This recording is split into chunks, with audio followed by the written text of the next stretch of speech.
Good, good, good. Hey, finally tonight, purple carpet for Hotel Cocaine. I mean, how does it feel for you being here tonight? Well, it feels great, especially since, we shot the first 4 episodes of this last year, and we got stopped by the strike. We were 4 episodes in, and we had to stop production, and then we had to wait for 6 long months, and we were, it's very concerning, and it was fraught.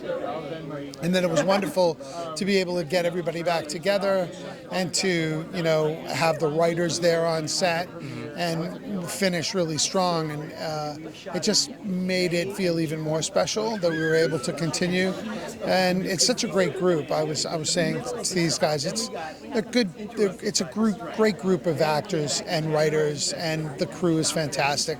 So we bonded because we were away. We were in the Dominican Republic. There's something really special about being literally on an island, away from everyone and everything, where all we could do was focus on the work and each other, and it was great. Now, you played law enforcement before, so how do you approach the character for this agent in this series?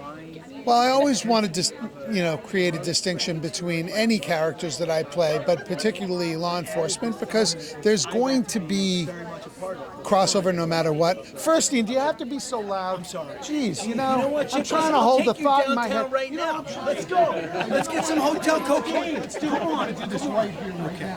You got this stuff?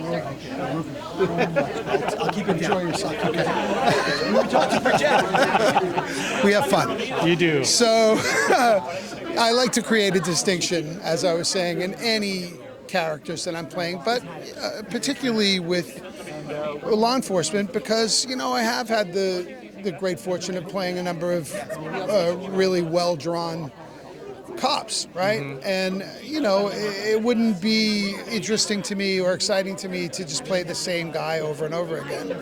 So I do a lot of backstory for him. It was wonderful to be able to collaborate with Chris Brancato and create this character from scratch, because this character in the pilot, as written, were 2 different guys, were 2 different characters, and he threw that out, rewrote completely, because he was like, if I could get you to play this guy, we'll do this whole thing and we'll collaborate.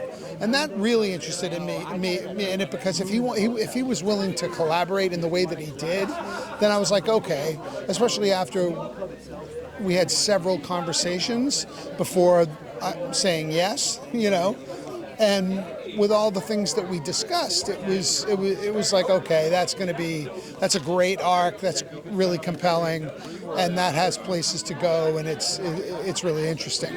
Most excellent. Before I let you go, I asked you earlier today about the mustache. Was there any other things that you wanted to change? Maybe possibly get some hair?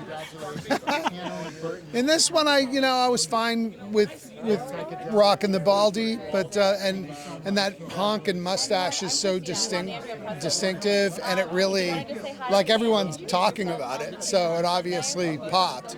But it really was because of the fact that I had this conversation with this DEA agent who was active in the 70s in Miami. When he came up on screen, he had this honking mustache. And I was like, wow, that's a strong move to the hoop, man. And he goes, we all wear them. And I said, really? He goes, yeah, in the 70s, no, I never met a DEA agent who didn't have a mustache. And I was like, oh, shit, well, then I got to get a mustache, And I called hair and makeup immediately, and they built one on my face.